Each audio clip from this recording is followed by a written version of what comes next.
हाय दोस्तों, एक बार फिर से हाजिर है लेके सच्ची कहानियाँ।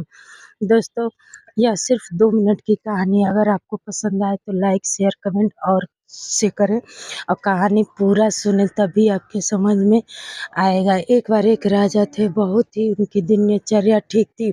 वह किसी भी काम को बहुत अच्छे से करते थे।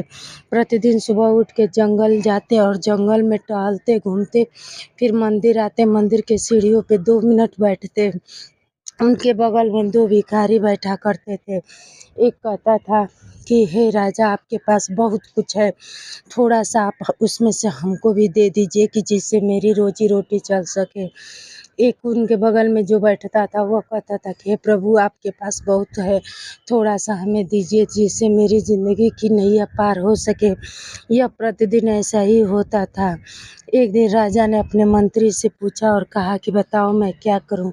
दोनों भिखारियों की बातें सुन के मेरे समझ में नहीं आता है कि मैं क्या करूँ? मंत्री ने कहा कि हे प्रभु, जो आपसे माँगता है उसे आप दे दीजिए और जो भगवान से माँगता है उसे भगवान देंगे। राजा ने कहा ठीक है, चलो। विचार विमर्श करने के बाद राजा ने जो उससे माँगता था उसको एक दिन खीर बनवाई और खीर में बोला थोड़ा-सा उसमें मीठा के साथ-साथ उसमें सोने चाँदी का भी सिक्का डाल देना, और वह भिखारी को राजा ले जाके दे आए। वह भिखारी जब खीर पी लिया, उसका पेट भर गया तो बहुत सारा खीर बच गया। फिर दूसरे बगल में बैठे भिखारी से बोला, लो, मैं रोज़ राजा से माँगता था तो राजा ने आज मुझे पेट भर के भोजन करा दिया, और तुम भगवान से माँगते हो तो तुमको नहीं कुछ मिला है।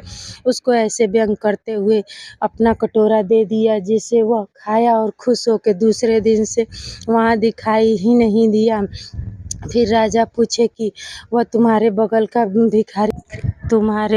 भिखारी कहाँ गया कि तुम यहाँ बैठे हो और वो दिखाई नहीं दे रहा है? राजा की ऐसे बात सुनकर कहा कि लग रहा है राजा, आपने मुझे कल भोजन कराने के लिए खीर दिया तो उसको पसंद नहीं आई और वो अपना जगह छोड़ के भाग गया।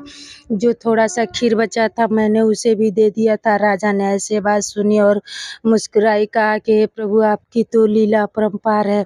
मैंने जिसको दिया उससे भी छीन के आप दूसरे को दे दिए। इसको कहा जाता है भगवान का लीला।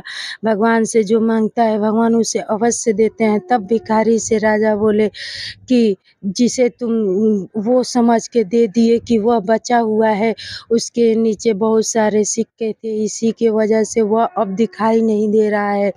और तुम्हारी हालत ऐसी है कि मुझसे माँगते थे तो फिर भी तुमको माँगना ही पड़ रहा है। भगवान से माँगो। आज के बाद से मैं तुम्हारा पेट भर सकता हूँ लेकिन तुम्हारा जीवन का निर्वाह नहीं कर सकता। इसीलिए आज के बाद से तुम मुझे वही चीज़ माँगोगे जो मैं तुझे दे सकूँ, लेकिन भगवान से अपनी ज़िंदगी की निर्वाह नैया पार करने के लिए माँगा करो। तो दोस्तों, जो भगवान से माँगता है भगवान उसे अवश्य देते हैं।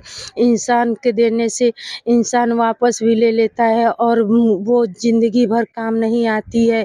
इसीलिए हमें कभी भी इंसान से नहीं लेकिन भगवान से माँगना चाहिए, क्योंकि भगवान हमारी ज़िंदगी का नैया पार करते हैं। कोई इंसान के बस का नहीं है कि हमारे ज़िंदगी को पार लगा सके। तो दोस्तों, हमें हमेशा अपने भगवान पे भरोसा रखना चाहिए। चाहे परिस्थिति कोई भी हो, भगवान के अलावा किसी इंसान को हमें याद नहीं करना चाहिए।